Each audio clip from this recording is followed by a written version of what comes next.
We are back. That's right, Beyond the Rig Season 3 is back. I'm your host, Shane Wilson, and in today's episode, we will be having a conversation with Dr. Curtis Boodoo as our first guest in this season. I'd like to tell our listeners, welcome, and let's take a deep dive into our conversation. Right. Thank you so much, Shane. Thank you for having me. And hopefully, my our discussions would be very interesting for your audience. So, my name is Curtis Boodoo. I would say I am an educator. First of all, I have spent 22 years in tertiary level education, mainly at UTT, but I would have also taught at UWI, St. Augustine, and COSAT. I teach in the diploma programs, our bachelor's programs, and I've taught at the master's level as well. So I teach at three levels, and there's a lot of benefits from teaching at those different levels. I teach renewable energy courses, electrical engineering courses, mainly. I just completed 9 years at CXC as the chief examiner for electrical CAPE. So I retired after that 9 years. So that's education wise in terms of the education sector. I've been very fortunate to work on a number of projects. So there's actually an engineering side to my career as well. It started with the electric bus project at UTT in 2017. I then worked on the tender documents for the government of Barbados in 2018 when they procured their first fleet of 33 electric buses. I next worked on an electric bus project in Jamaica. I designed a pilot electric bus project, which consists of 5 electric buses, and also designed the rollout of their larger electric bus fleet. Then I moved to Belize, where I also worked on the electric bus project there. They have 5 electric buses, and that project will come to end at the end of the year. Simultaneous to this, I began to work for the UNDP here in Trinidad on a community solar PV project where we install solar for communities and NGOs. We are approaching 18 sites, 1-8, two in Tobago, and the balance being 16 is in Trinidad. I also would have designed solar PV systems and went through or assisted with the tendering process for MPU, Ministry of Public Utilities. I also did it for the THA as well for 2 of their projects. Recently, when I say recently, perhaps in the last 4 to 5 years, I started to get involved in more involved in terms of Trinidad's energy sector and natural gas. So I would have co-authored a report by the United Nations Environment Program on natural gas and its use regionally for the Caribbean and Latin America. That would have kicked off my interests, my focus on natural gas, because the energy sector in Trinidad is driven by natural gas. So it's unique in a way that I actually started on the sustainable energy side and slowly moved towards more hydrocarbons or natural gas or to that field. Whereas you would find normal Trinidadians would start off on the hydrocarbon side and then have an interest and move towards sustainable energy. I think that's my summary for now, Shane. I'm sure I would have missed out some projects and other opportunities I worked on. For our conversation, I think this is enough. And thanks for the introduction, Curtis. Really appreciate, in terms of the multiple facets that you've been able to experience during your career. Definitely, again, two things that I think are hot topics right now in the Caribbean are renewable energy and also the role for natural gas. Yes. If I'm not mistaken, at the time of the recording, the BP Shell and NGC solar project, right, which is, Yep. I believe, BP Light Source, as well involved, is called to actually come into fruition in October 2025. And this is a project that we've been hearing for a long time. and it's supposed to be one of the largest solar installations in the Caribbean, if I'm not mistaken. So, Yeah. it leads into the next segue, I think, for our discussion, which is around, how you see things moving in the sustainability space. It's been some time since I believe that project was announced in 2018. And there were a lot of discussions around companies looking to become low carbon, even net zero, let's just say. And it'd be good to hear from you, in terms of the last 5 years, how things in the sustainable energy space is evolving, and what should we be paying attention to, and what are some of the interesting things that locally as well, too, in particular, setting that context for us as well. Yeah. Thanks so much, Shane, for the question. I think I can start off with Project Lara, which is as you were mentioning, what was a larger capacity, but what has now been decreased to 92 megawatts at the Brechin Castle location. Are you right? There has been significant delays in that project, and it has been unfortunate because those delays actually cost the country money, meaning that the project could have started before the pandemic, and the costs for the project and the power purchase agreement was much lower before the pandemic. The project, of course, ended up starting after the pandemic, and the cost was higher. The cost for material, etc., was higher, and the power purchase agreement that was eventually signed was much more expensive than the original one before the pandemic. So it's an example of us taking too long to move a project forward and paying the consequences. But having said that, you did mention as well that it is the largest solar PV installation in English-speaking Caribbean. The Paradise Park installation in Jamaica is 50 megawatts, so this is almost double that. The Paradise Park, of course, installation in Jamaica has a 8 US cents PPA, power purchase agreement. That was back then the most cheapest PPA, publicly known at least, signed in the region. Although the PPA for Project Lara is not known, more than likely it will be less than that 8 US cents. So Project Lara is a significant project. Let me just share my opinion on it. It is the first, and it would probably be the last utility scale project of that size in Trinidad. Not because we can't afford it, simply because we don't have the land space to give up for it. The space occupied by Project Lara is around 3 times the area of the Queen's Park Savannah. So it takes up a lot of space, and we're a small island state. Land space is very limited for us. So that's just addressing Project Lara. So let's go back to the more broader question where you had asked about updates in the sustainable energy industry for the past 5 years. It's probably a good idea to break it up into the different sectors. Power generation, which we are talking about with Project Lara. We could also talk about transport next, and then industry. So just to complete or round off the discussion on sustainable energy and power generation, it is also unfortunate that we don't have a feed-in tariff in Trinidad. A feed-in tariff has been talked about even before 2018 when Project Lara was being finalized, as you mentioned. And of course, feed-in tariffs have been successfully implemented in Barbados, in St. Lucia, in Grenada. These islands are half an hour flight away from Trinidad, and it will take you a shorter period of time to download their documents relating to the feed-in tariff and simply adopt them in Trinidad, right? Once you have the stakeholders and agreement. So it's not rocket science by any means. We just have to get that commitment from the stakeholders to implement the feed-in tariff. And it is something that should be done as soon as possible.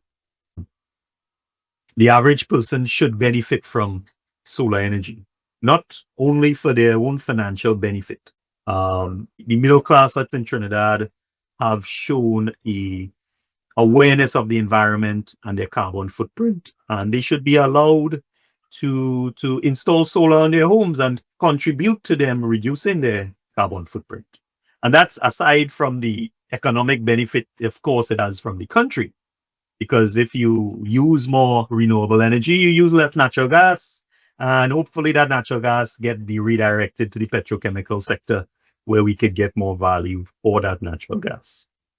So it is disappointing that we currently don't have that feed-in tariff implemented at this stage, but we do have a new government, so we could be positive. Rounding off the power generation sector or electricity sector, in addition to solar, it's good to see that there is steps being made for the wind resource assessment, and that is being done onshore.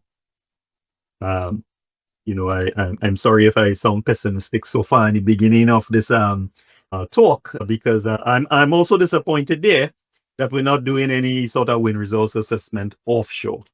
There is absolutely no reason why they cannot be done in parallel. We don't have to do them sequentially. And our true value, our heavy industry or industry is really in offshore wind. Onshore wind will not be able to significantly decarbonize our heavy industry. And there are certain logistics as well associated with onshore wind that are not a problem or a challenge in offshore wind.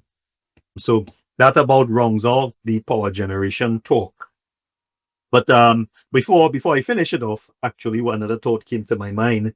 Over the last 2 years, TNTech has made announcements that because of the hotter temperatures, especially at the middle or latter part of the year, they have had to generate more power. So the peak demand has went up in Trinidad. It went up last year. It went up the year before. And that is because we are using a lot of air conditioning. It's very hot. And, solar PV really fits in nicely when it's hot and sunny outside. So rather than we just keep on burning natural gas to meet our growing electricity needs because it's genuinely hot because of climate change, solar fits in well there. So if And yeah, just as you mentioned the role of solar. You brought up something which is the land speed onshore, but I just wanted to ask, in terms of power generation, do you see offshore solar playing a role? I would advise against it for two reasons mainly. Mhm. Let's take for example, let's block off a certain acreage of offshore space within Right, our exclusive economic zone. right. If you put solar there, you only get in value during the daytime. But if I put offshore wind, I get in value during the day and the night. So at that very basic logic, where you want to maximize the harvesting of energy in a certain location, solar would be cheaper, but it's only half the day, right? And also the mere fact that you take it offshore, it becomes very expensive. I wouldn't say it's as expensive as offshore wind, but you don't know if you had to deploy floating solar at scale, what that cost would be like. I think floating solar does have applications in Trinidad, of course. Um, the Water and Storage Authority is interested in floating solar at their water dams to help decrease evaporation and also, of course, to green their operation. So I'm aware that is an active project at WASA, actually. Um, how far they all progress, that's another discussion. But these initiatives are present in Trinidad. So my opinion is that if you're going to go offshore wind is really the best bet. You get more value for your space that you're going to use. And of course, all of this has to be done with some sort of technical feasibility study rather than me giving these very high level excuses, why you should choose Of one. course. And Um, mhm. I totally agree with you. I totally agree with you in terms of again trying to understand the potential and also Yeah. the stage gate processes for implementation. I'm just recapping in terms of your introduction, especially around Project Lara. I'm sure there are a lot of lessons to be Yeah. transferred for any new projects being looked at, whether onshore or offshore. So yeah, Yeah, definitely you're right. something for us food for thought for us. Yeah. Um, I'm wondering if there's anything else we should chat about in power generation. I think we covered it. I Correct. think also just on the trend of power generation, a big factor that we keep, I guess, that I don't think there's enough spotlight around is around energy efficiency. Yes. And there have been, I would say, a lot of public awareness, education campaigns around it. Even TNTech most recently launched a app where you can track your usage for your energy consumption patterns, and through that now you could determine what energy conservation or energy efficiency devices you may need going forward. But I think it's something that the government and even citizens should really try to collaboratively work on, because we could really in terms of harnessing and utilizing efficiently our resources, whether it be from a solar resource or even from natural gas through power generation. I think energy efficiency still has a big role to contribute domestically. Yeah. Agreed. Energy efficiency and energy conservation is your first step before you implement or even think about implementing any sort of renewable energy technology. Um, and you're right. Listen, if you put solar on your roof, you get all the attention from your neighbors, right? But if you buy an inverter type AC and then start install it inside your library, in your home, well, nobody really cares, right? So that's the problem with energy efficiency. You I get agree. that's the problem. That's the basic problem. And it's a bigger problem in Trinidad because the current administration has taken a stance as it relates to electricity rates.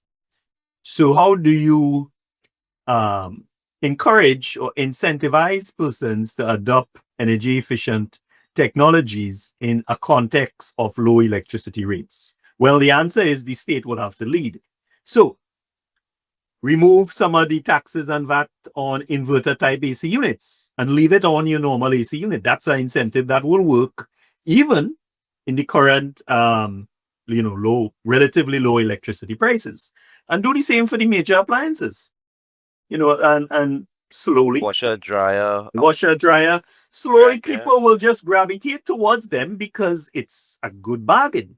It's a good price for them. So they once it is at that affordable, or the price difference between the inefficient and efficient technology, it's negligible or small, people will buy them, right? And that's the only solution I see in the context or in our current environment of low electricity rates. It has to be driven by these incentives. And, going back to your comment, yes, you're perfectly right. We need to do this first. Then to look at installing solar and wind, we have to be more efficient. And we had to look at energy conservation. I'll give you an example as well. Um, I like to visit I live in Shogunas, so I like to visit the market in Shogunas to get fresh fruit, etc. And there are a number of large, popular commercial stores that are on the main road Shogunas when I walk, and they leave the front door or the sliding door open. And when you walk in front of the store, you just feel this cool AC breeze hitting you. But you have to keep in mind that huge door is open every day. And that's because the cost of electricity is cheap for them. They don't mind that they're trying to cool Shoguna's main road. That's exactly what they're doing, right? And that's the problem we have. That's the problem we have. But so it goes back to education, as you said. Um, you know, uh, we need to reach out to the business community as well to let them know there are technologies available. There are better ways to reduce your electricity consumption and your electricity bill. Um, but yeah, energy efficiency and conservation is first, and then you implement the technologies. Great, great, yeah. And I know, of course, you have a lot more to say, but in terms of like the transportation sector, and again, Yes. I've have to admit, I believe it was early around 2018, 2019 at the Energy Chambers Sustainability Energy Conference they typically have in June. I've seen you there as the advocate, I should say, for electric vehicles. So, it should be interesting to hear Yeah. some of the things that we should be looking out from transportation. Yes, yes. I hope I didn't sound as pessimistic in the power generation sector, but the transportation sector is looking up. Um, and I will be honest, we deserve high praise in Trinidad for our emission reduction in transportation sector. We started off with a large investment in CNG. Whether that was the best value for our taxpayers' money, that's a next podcast by itself. But we did reduce emissions in the transportation sector. Our first ever nationally determined contribution, or NDC, was extremely aggressive. 30% reduction in the transportation sector emissions. That was the most aggressive commitment in CARICOM at back then and for the transportation sector. So we have had a good history and we have had success. The CNG program, especially in public transportation, with maxi taxi drivers, converting to CNG with the CNG buses, it was successful. We reduced our emission. But it's now time to move away from that technology and move to electric.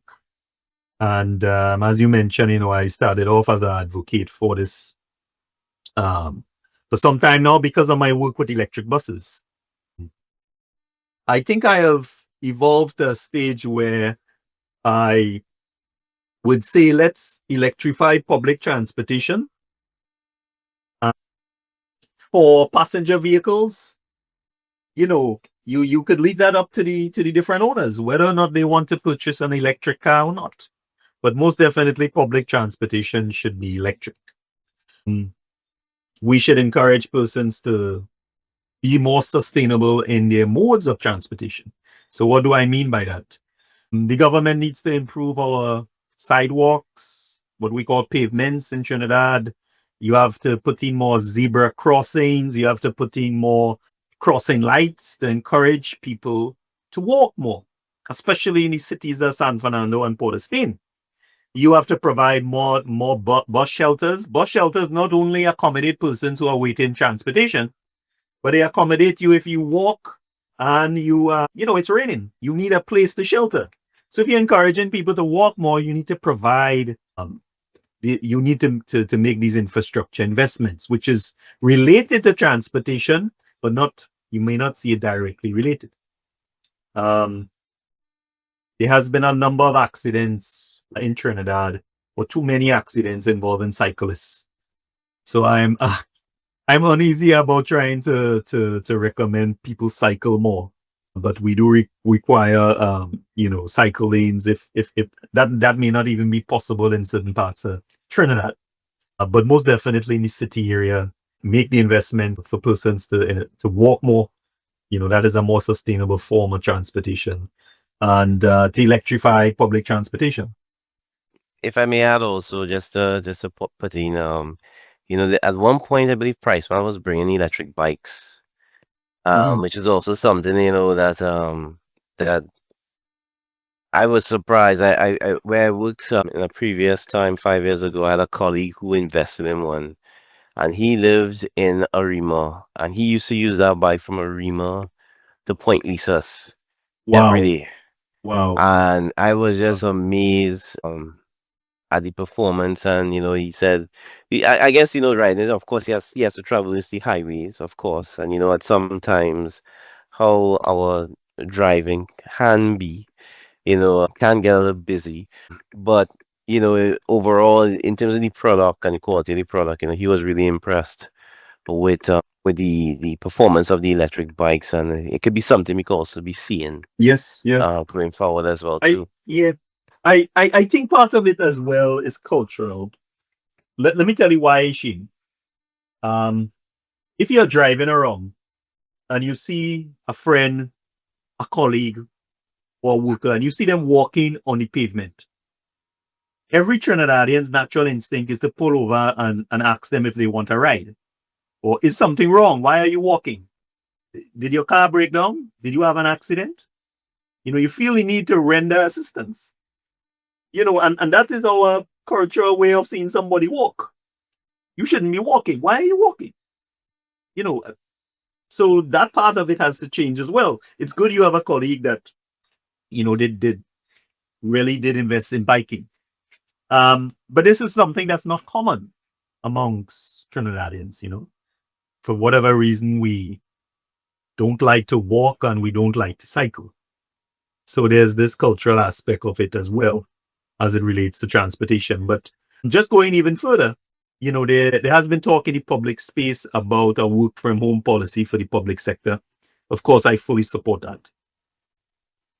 The cleanest or the zero emission journey is the journey you didn't take, right? So work from home policy, if you offer in more services, government services, especially remotely, then, you improve the transportation sector, you reduce traffic congestion, you save on gas, save on that wear and tear on your vehicles.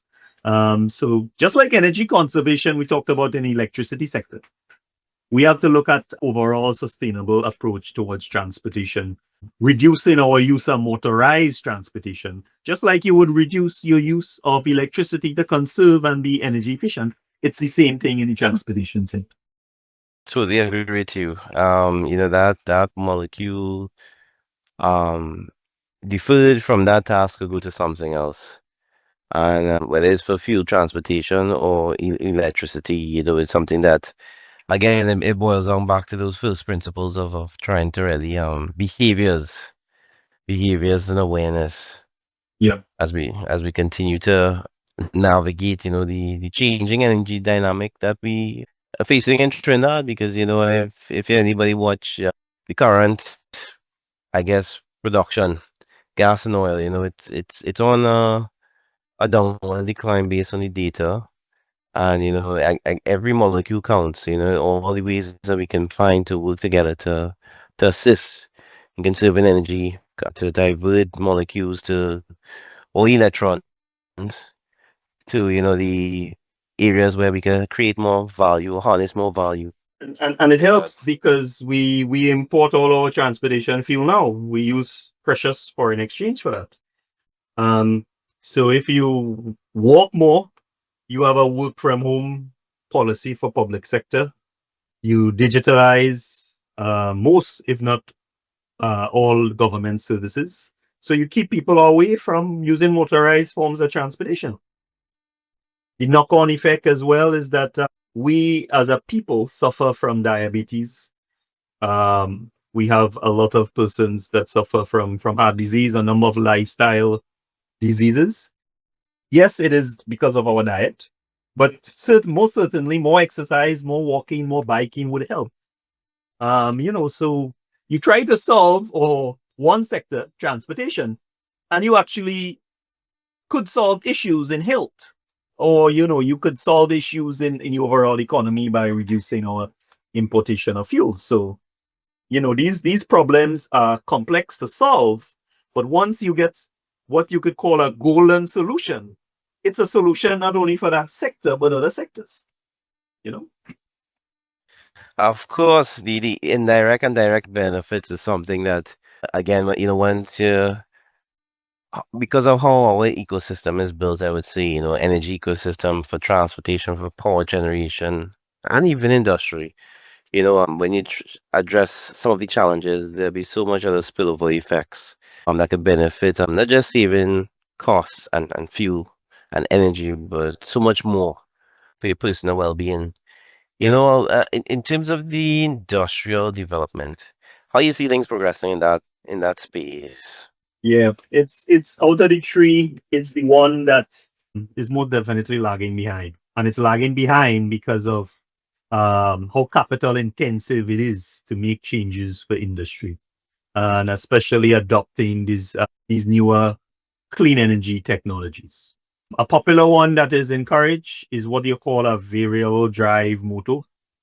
It's the same technology that basically works behind your inverter type AC unit, but they use it to control electric motors. It's more efficient. Variable frequency drive motors, of course, they're expensive. The controller is expensive.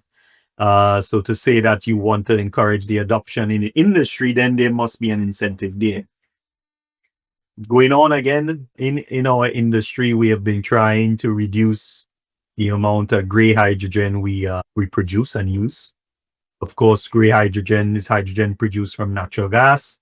that we use for ammonia and methanol production. We are a world leader when it comes to methanol and ammonia. In fact, in 2022, we were the largest or the world's number one exporter of ammonia. You know, our sector is that large and vast. So the amount of gray hydrogen we produce in LAC or Latin America and the Caribbean is around 40% of the total amount. And this is when you look at the big countries of Argentina and Brazil, right? They are also hydrocarbon-based economies, and we produce more hydrogen than them. So if there's some way to decarbonize our hydrogen, you know, it's most definitely something that we could look at. But if you're not interested in decarbonizing our hydrogen, and you're just interested in economic development at Trinidad and Tobago, it's also a solution because we, as you mentioned already, we have seen declines in natural gas production. And natural gas is used to produce the hydrogen that is used to produce ammonia and methanol. So if you could produce hydrogen without the natural gas because we don't have much of it or it's declining, and then you could keep ammonia and methanol production going. The answer for that is to produce hydrogen, of course, from renewable sources of energy. And that alone is the issue. It's going to be extremely capital intensive.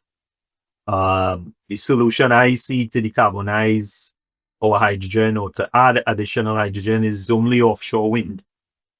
You can't use utility scale solar. I talked about Project Lara and the land space it takes up, you know, and the technology that would be applicable for us would be offshore wind.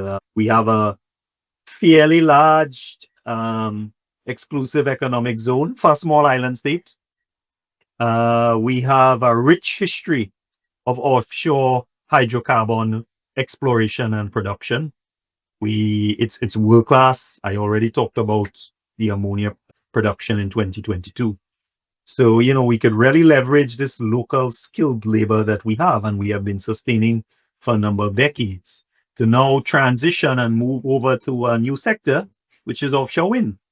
And you kind of keep within Trinidad's main drivers of economy, ammonia and methanol production, because the electricity you produce from offshore wind will go towards an electrolyzer that will produce hydrogen that will be the feedstock for ammonia and methanol.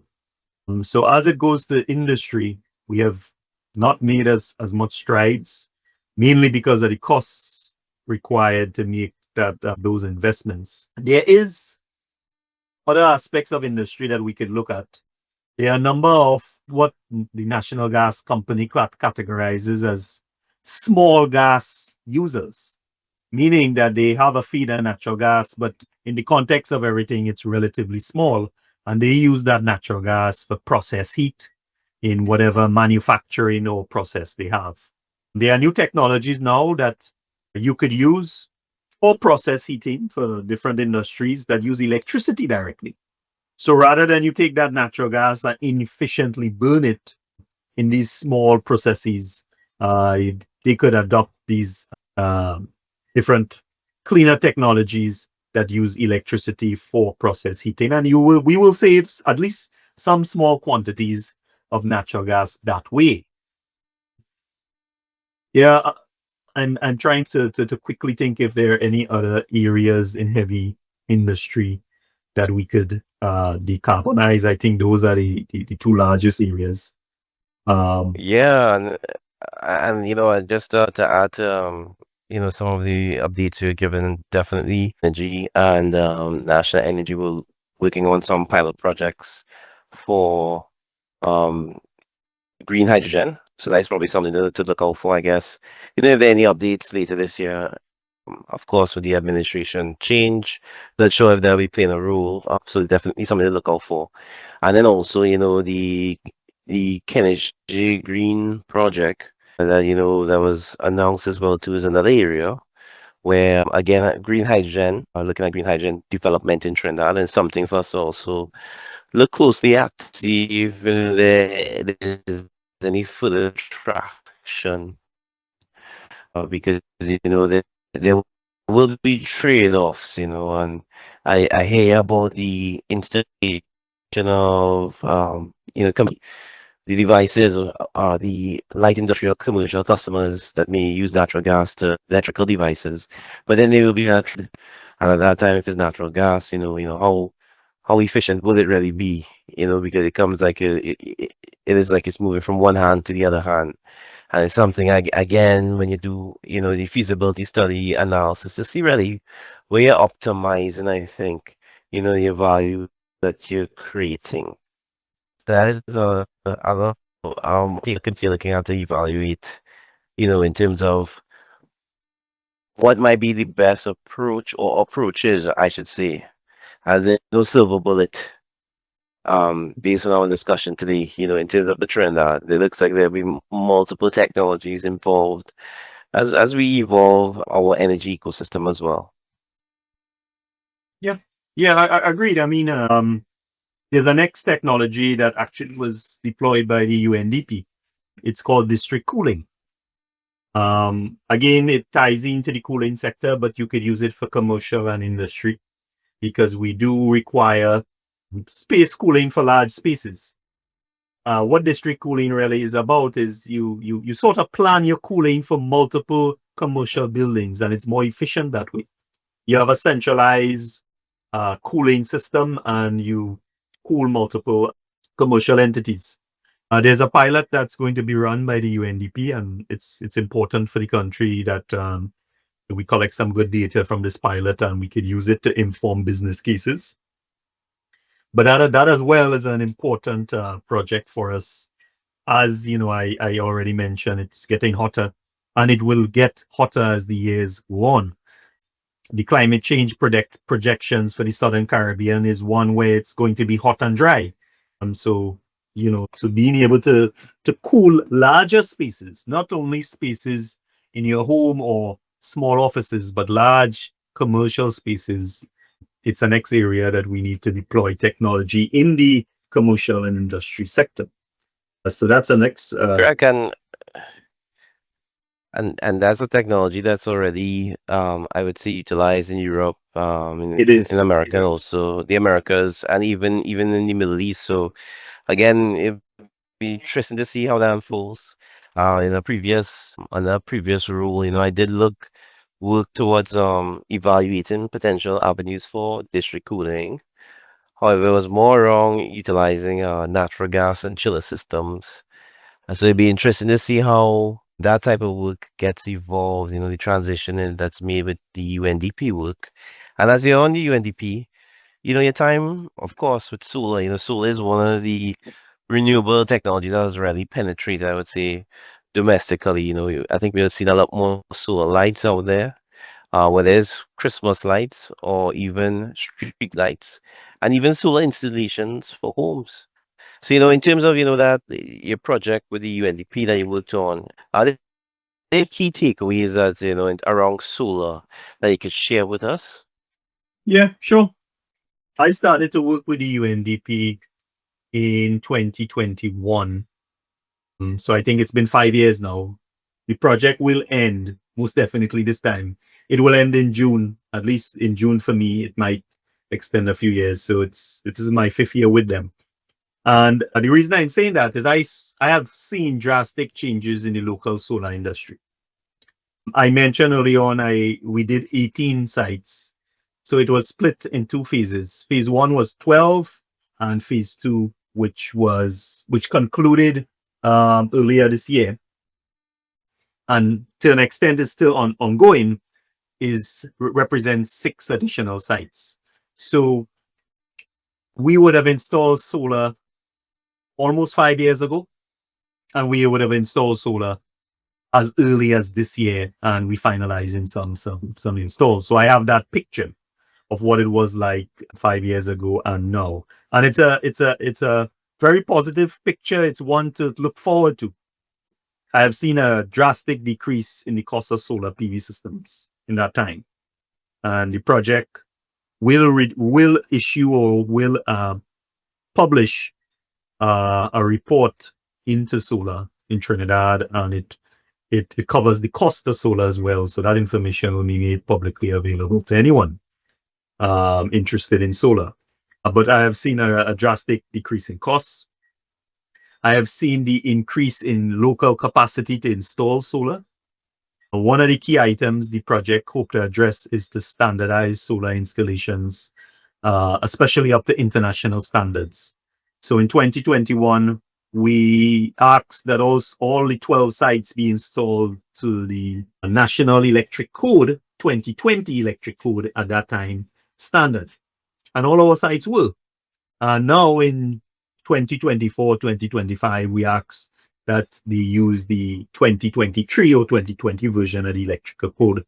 And the sites have been installed to those standards as well. And in between, I saw the local capacity, especially of local installers. They seem to standardize the international code. So when we started off our installations, you weren't seeing signage. You weren't seeing proper signs, etc., for solar PV systems. It is now common, especially when you use a number of the more reputable installers. It's common for them to put proper signage in your own solar PV system. It's common for them to use something called module level rapid shutdown, where you have you could think about it as a switch that shuts off the electricity supply from the solar panel itself on your roof. We implemented that in 2021. It's something that you as a homeowner, you could ask one of the reputable solar installers, you could ask them for that feature. It's something that they do now. So there has been a standardization of the quality of installs to match international standards. I would have seen that. I would have seen also more persons take the plunge and install solar home. So we have much more persons installing solar in the domestic setting. There's a number of persons doing that. But having said that, there's a lot of positive in the sector. We still could improve a lot. I think we need to standardize solar design and installation to protect especially domestic and commercial users. And we can learn from, again, one of our Caribbean neighbors. I think Antigua and Barbuda has an excellent system whereby the solar installers are registered and certified with the Ministry of Energy. So when you do a solar installation for someone's home or commercial business, you are required to submit the designs that you're using, and they will only accept designs from certified and registered persons. And that is something we need to move towards, trying to protect the consumers. As I said, the local capacity to do good solar installations and designs up to international standards has increased for the past 5 years, but there's still a number of entities that are not sticking to the international standards, not designing systems that meet the needs of the consumer. And the consumer has virtually no protection against this, especially if you're not technically inclined. And it is something the government has to look at. So the news for solar is positive. The UNDP did a survey as well. They surveyed over 500 persons, and they asked the question, are you interested in installing solar? And over 80% of them said yes. 80%, over 80% of Trinidadians said yes, they are interested in installing solar. So that interest, that they embrace the technology. I mean, you said it already. Solar is the ubiquitous technology as it relates to the energy transition. Everyone knows about it. Everyone knows it's good. And Trinidadians need it, they are ready and willing to adopt it. So Curtis, in terms of the report that you mentioned, do you have any idea when our listeners maybe could look out for that report? Right. Like, So, would it be? yeah, that report is tasked solely to myself. So I'm the best person to answer that question. It would most definitely be sometime in June or July. What I can do, I'll most definitely reach out to you and share whatever version there is.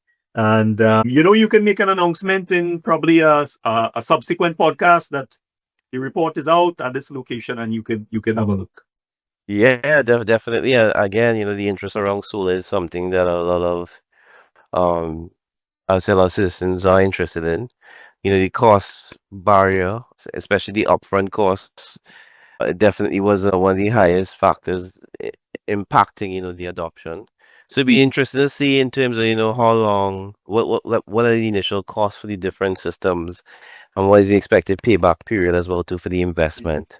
As we try to again really push towards looking at alternative ways, I should say, to become more sustainable, and even long term. Mhm. So definitely we'll look out to that. So Curtis, as we continue as we move from the different sectors and industry, and even we had a little chat about the solar industry as well too. What advice would you give young professionals looking to give, or sorry, looking to get into the sustainable energy industry? Yeah, it's an excellent question. Um, if your goal is to be technical, mean engineering or a technician, your core engineering principles and subjects would be relevant. So electrical engineering, mechanical engineering, instrumentation, those fields would always be relevant to you entering the sustainable energy sector. If you're non-technical and you're more interested in financing or the economic side of the energy transition and the technologies, I would say that you have to be aware of two facts. The first one is that there's a high upfront cost for most technologies involved in the energy transition. There's a higher upfront cost for electric vehicles compared to ICE vehicles. There's a high upfront cost for solar, and even for wind energy. When you compare utility scale renewable energy systems, that upfront cost is higher or can be higher than your equivalent natural gas power generation. So the economics of it sort of changes. You have to find out innovative ways to finance or to deal with this high upfront costs.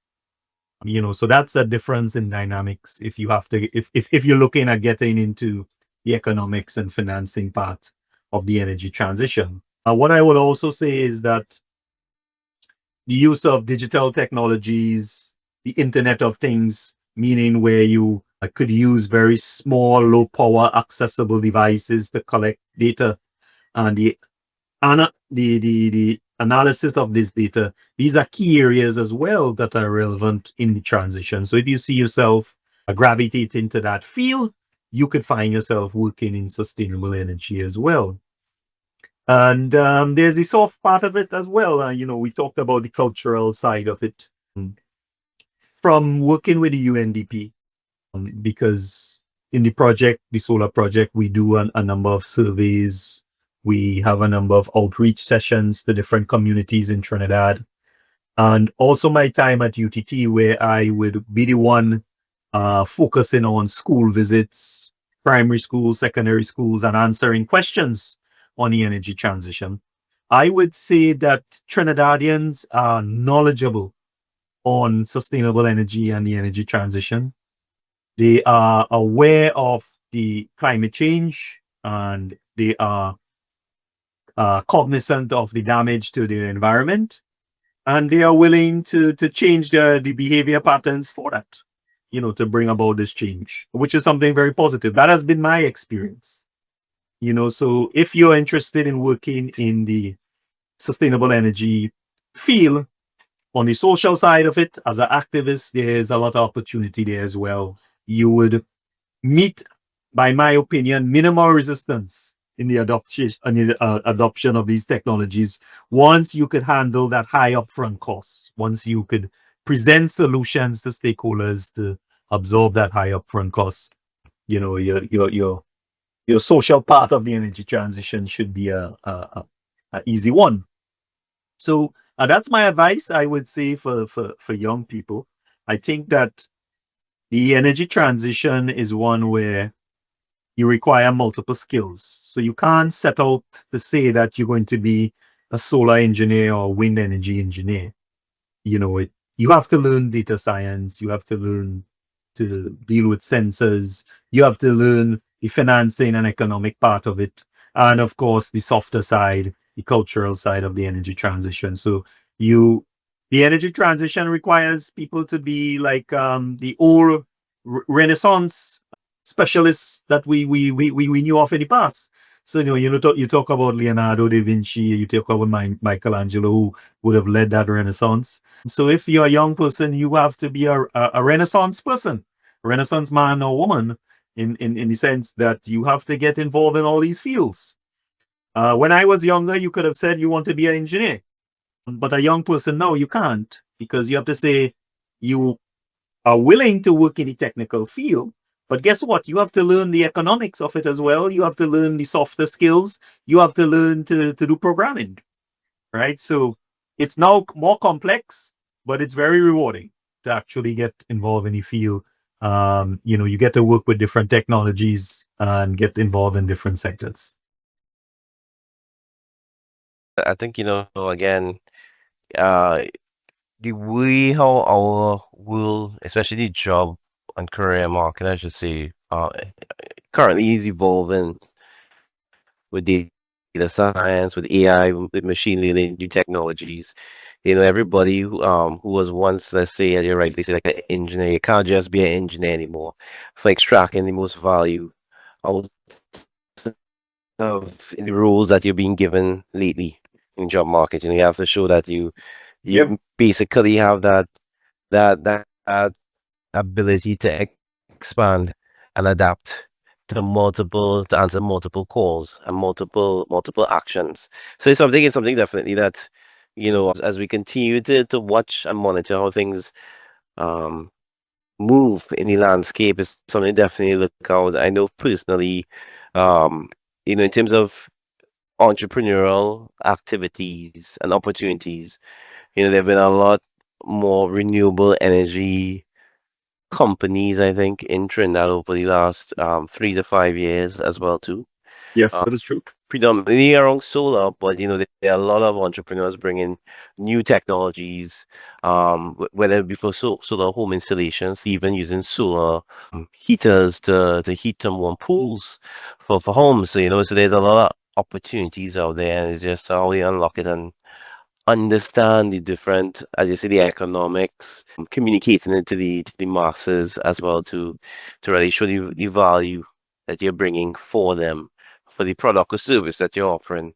So before we wrap up, again, Curtis, thanks a lot for being our first guest on season 3. And there's a question I think I want to ask all guests this season, in terms of if they can name two bold predictions to look out for over the next year. So, next year, meaning from now to next year, May 13th, 2025, what are some of the things, two things you think that we could look out for that may bring some level of change? And it could be good or bad, but, that we could look out for. Yeah. I think the results of the US elections, with Donald Trump and the Republicans now occupying the current administration, would have set back the global energy transition. Did it set back Trinidad and Tobago? My opinion is not really, because as it relates to a lot of our renewable energy projects, using American equipment or American stakeholders wasn't something that was common. However, you have to acknowledge that there will be a change. I mean, there will be a global change, and we will be affected indirectly. So there's no denying that the transition would have been stalled at least a bit by the administration. And it's not only because of their position on the energy transition, renewable energy, and climate change. It is because also they are pushing the global north, meaning Europe and North America, towards increased defense spending. So if you have a increased defense budget, well, where do you get your money from? Where do you take it from? And the worry is they will take it from their climate change budget, or the budget they wanted to use to decarbonize. And that has been the big challenge, at least in my opinion, globally. For the region, I think we can look forward to finally geothermal kicking off. Fingers crossed that within the year, Dominica will be generating electricity from geothermal. No CARICOM member state generates any electricity from geothermal. Dominica will be the first. There are some technologies related to geothermal, one called, just like you have enhanced oil recovery, you also have enhanced geothermal. It involves some similar technologies that you find in oil and gas. But basically, you get a little more flexibility in terms of harnessing geothermal energy from different locations. So normally you would harness geothermal energy from a very strong source of geothermal energy that's close to the surface. And a good example is the use of the volcanic islands we have in the region, Dominica, etc. But you can harness geothermal energy using enhanced geothermal techniques from a number of locations, and I'm hoping to see this deployed in the region. And it could even spell good news for Trinidad if we could see these technologies deployed. So I would say those are my two. I have others I could mention, but we're running out of time. So the effect of the U.S. elections, it's undeniable. It will have an effect on the energy transition. And, we look forward to see the good news out of Dominica for geothermal. Curtis, thank you for such an insightful conversation. I'm sure our listeners would appreciate some of the nuggets you would have dropped during our conversation. And on behalf of the Beyond the Rig team, I'd like to thank you for being our first guest on season 3. And we look forward to seeing some of the work you are doing currently in the energy sphere that we live in. Of course, before we leave, I'll just remind guests that I will provide Curtis' contact information, where if you have any further questions, you can reach out to Curtis. And I'd like to thank our loyal listeners for jumping on, listening, as we're on a new journey for season 3. Look out, we'll have some good guests coming up. And until next time, stay safe.